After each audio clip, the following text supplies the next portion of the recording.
Dislikes, a lot of the teachers didn't understand the psychology behind learning, which is weird because I'm pretty sure they learn that stuff when they become teachers.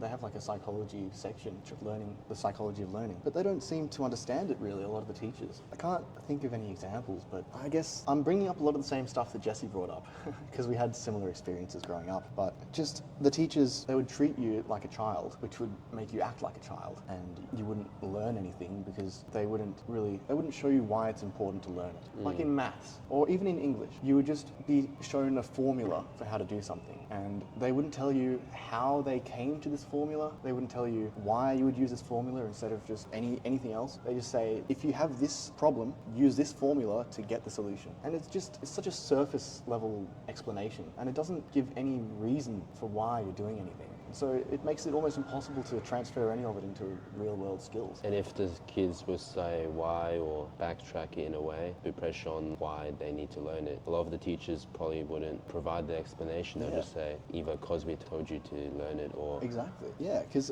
so many times I heard teachers say, or I heard kids ask, some of the time it was sarcastic, but some of the time it was a genuine question. They were asking, hey, when are we actually going to use this? What's this for? And the teacher would go something like, oh, you just learn it because you need to learn it. Just circular reasoning without actually giving a proper reason. Or to pass English or math, but... Yeah, you're just studying to pass the subject instead of studying for the knowledge. Doesn't really... I don't know how we can fix that. Yeah, I guess that's one thing I didn't like about school. Yeah. Another thing, I was a bit of a weird kid. Not really, but I just felt a bit awkward. We all had those phases, I'm sure. Yeah, I still feel like that. Even just sitting here with this podcast, oh man, I feel like I'm just being so weird all the time. I'm sure I'm fine, but I feel weird. But And it's good to have a bit of difference and personality in people, because if everyone's just this copy and paste robot in a suit, yeah, that's true. it's not going to be interesting. That's also what makes podcasting so interesting, when you're having so many different types of guests. As a viewer, you can see people that look like you or sound like you or had similar experiences, and then you can relate more to them, and there'll be a video for everyone to enjoy. But yeah, that's a good point. A lot of the time, because I do watch podcasts here or there, every now and then there's a guest who surprises me with their personality. For some reason I find them particularly relatable or something, and it just makes me feel a little better about myself, because this person that I relate to is being all vulnerable and open and admitting their faults, and all of a sudden I feel less bad about myself because this person that is like me, but also that I admire because they are on a podcast or something, they're pretty famous and successful, but they still have personality aspects similar to me, and then they're admitting all these faults in themselves. It gives me hope for myself, I guess.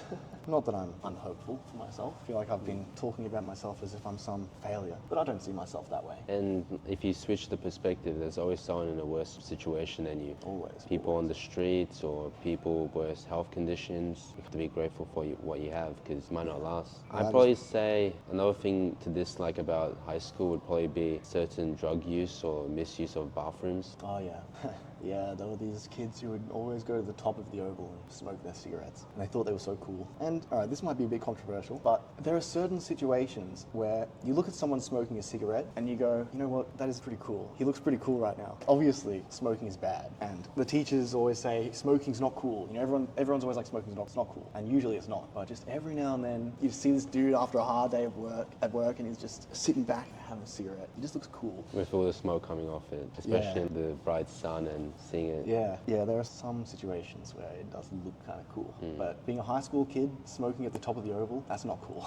That's just cringe. Yeah, that's a good point of dislike. And did you have a third thing you would dislike about school? In the later years, we had a new principal come in, and he changed everything. And I don't know if I didn't like it because it was just different, and like xenophobia, we don't like what's different, but I feel like the new way that he did things was just worse. And I drove by there the other day, and we used to have this massive oval. Now it's half the size because he's put in all these just crappy little portable classrooms all like across the oval. They don't even have an oval. It's more like just a half a soccer pitch. And when we were there, he changed the periods from 6 a day to 4 a day, and they were longer. And he came from a private school, and I think he was just trying to make our public school more similar to his private school. And he didn't take into consideration the well-being of us, especially my year level, year 12, because all those changes happened right as we were going into year 12, our most important year, and it really messed us around. Especially the people who use the oval a lot, they'd probably be pissed off because their hangout area's just been... And they didn't even have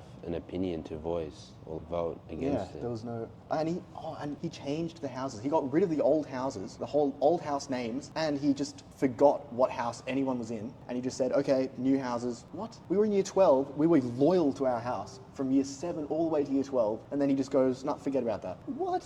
That's ridiculous. It That's is, actually ridiculous. How can you do that? So we just kept to our old houses. Screw that. Maybe the year 7s, because they didn't know any different, maybe it's fine for them and they just grew up with it being their normal. But for us in the transitionary period, it was not nice. They should have a board to vote on certain big changes like that with the oval and the houses. At least give the students a voice as well. Then I guess they could argue that they're just kids, and if kids can't vote on a governmental election, why should they be able to vote on anything? But I guess a school is far lower stakes than government, so maybe it'll be okay. And also you can vote for school captains. Yeah, that's true. Yeah, school captains, they should have had a say. Because most of the time school captains just talk about what makes them a good leader, but they don't talk about the big changes. But the big changes are what impacts the students the most. I kind of forgot that was a thing, school captains. Because you don't really think about them too often, because you don't really remember what the ones you voted for did. Usually it's only like a pajama day they offer, or... It was a bit of an arbitrary role, I think. They didn't do much.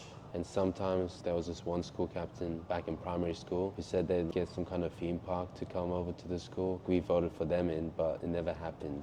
You start to resent school captains when they promise stuff and they don't do it, and you voted for them. It's kind of the first experience with politics, isn't it? Politics all the way back in primary school. Pretty representative, actually. Talking about all the things you want to do and why you'd make a great leader. Then you get in, what do? Who knows? Not that, not what you said.